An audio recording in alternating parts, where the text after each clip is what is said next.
ছবিটাই দেখেন, কি পরিশ্রম করে মালামাল ওঠানামা করা হচ্ছে। 1956 সালের ছবি। আইবিএম কি নিয়ে যাচ্ছিল এর ভিতরে? যারা জানেন না তারা শুনে হয়তো চমকে উঠবেন। 5 মেগাবাইটের হার্ড ডিস্ক টেনে নেওয়া হচ্ছে। হ্যাঁ, ঠিকই শুনেছেন, 5 মেগাবাইট। আজকে এই 65 বছর পর এসে এই পেন ড্রাইভের মধ্যেই 64 গিগাবাইট মেমোরি ধরে। আর এই পোর্টেবল হার্ড ডিস্কে থাকে 1 টেরাবাইট মেমোরি। এসবের জন্য কোনো ক্রেন বা ট্রলি লাগে না, পকেটে নিয়ে ঘুরি আমরা। পকেটের কথায় যখন এলো, এই উদাহরণটা দিই। এই যন্ত্রের নাম ছিল সনি প্রেসম্যান। টেপ রেকর্ডার আর অডিও ক্যাসেটের কাজ করতো। 70-এর দশকে সনির চেয়ারম্যানে প্লেনে নিয়ে যাচ্ছিলেন এই প্রেসম্যান। ভারী ছিল বলে হাতে নিয়ে যেতে কষ্ট হচ্ছিল, পকেটেও রাখা যেত না সাইজের জন্য। তার ইনস্ট্রাকশনেই পকেটে নিয়ে ঘুরে গান শোনার জন্য বের হয়েছিল এই সনি ওয়াকম্যান।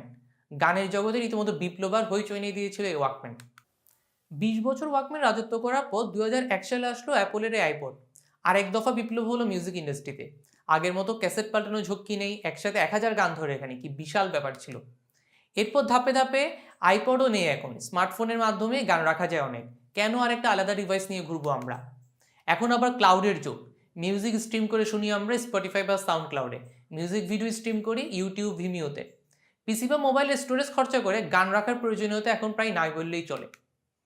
একসময় তুমুল জনপ্রিয় টেলিভিশনে জায়গা করে নিচ্ছে Netflix, Hulu, Disney plus, Amazon প্রাইমের মতো স্ট্রিমিং সার্ভিস। ভার্সিটি ক্যাম্পাসে গিয়ে বিক্রি করা হতো এনসাইক্লোপিডিয়া। ঘরে ঘরে একখানা এমন ঢাউস বই রাখাটাও ছিল ফ্যাশন। উইকিপিডিয়া আসার পর সেই বইয়ের এখন উইপোকার পেটে যাওয়ার দশা। আর সিধু যেটা হয়ে গুগল তো আছেই। প্রিন্ট কপি বইয়ের বদলে এসেছে ইবুক। আর বই পড়ার জন্য কিন্ডেলের মতো আলাদা ডিভাইসও বের হয়েছে। আর অনলাইন এডুকেশন তো আছে পাশাপাশি। চিঠির বদলে যোগাযোগের মাধ্যমে এখন মেসেঞ্জার, হোয়াটসঅ্যাপ, ইমো, ভাইবার। ছেলে দূর দেশে থাকলে আগে মাসে বা সপ্তাহে একবার কল আসতো মায়ের কাছে।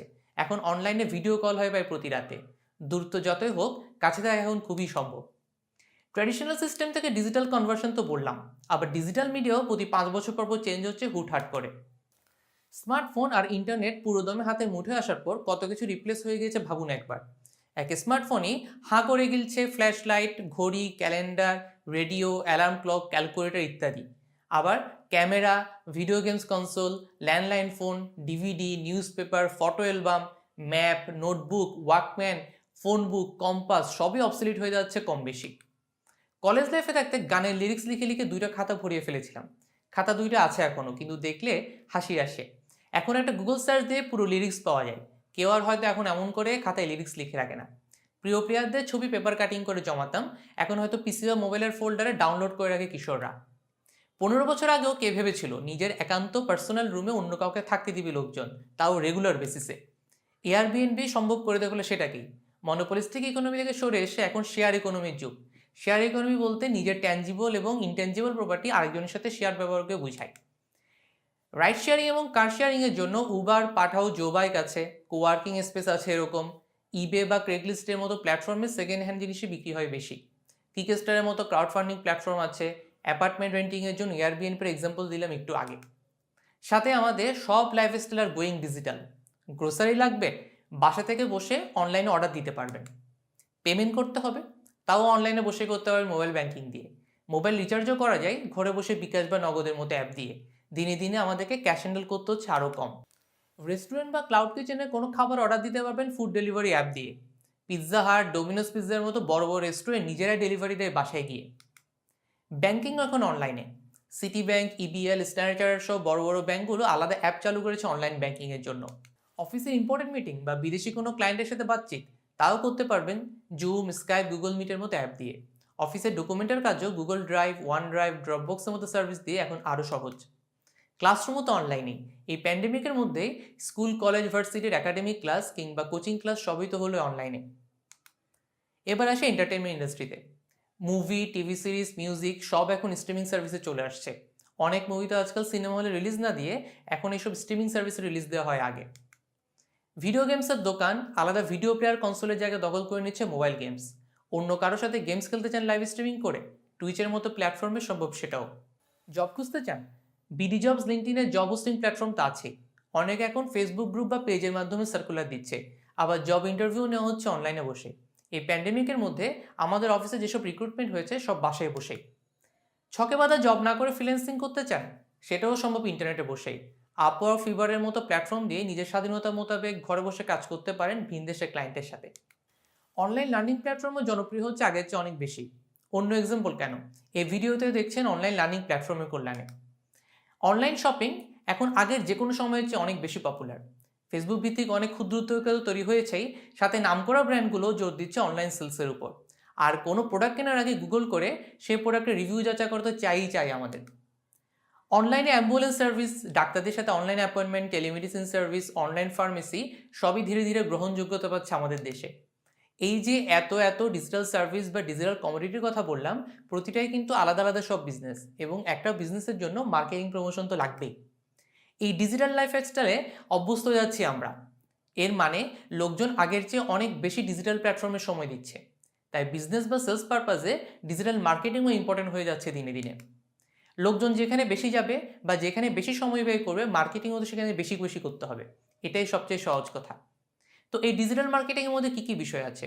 Social media marketing, search marketing, display marketing, affiliate marketing, email marketing, app marketing, content marketing ইত্যাদি এই ডিজিটাল মার্কেটিংয়ের মধ্যে আছে।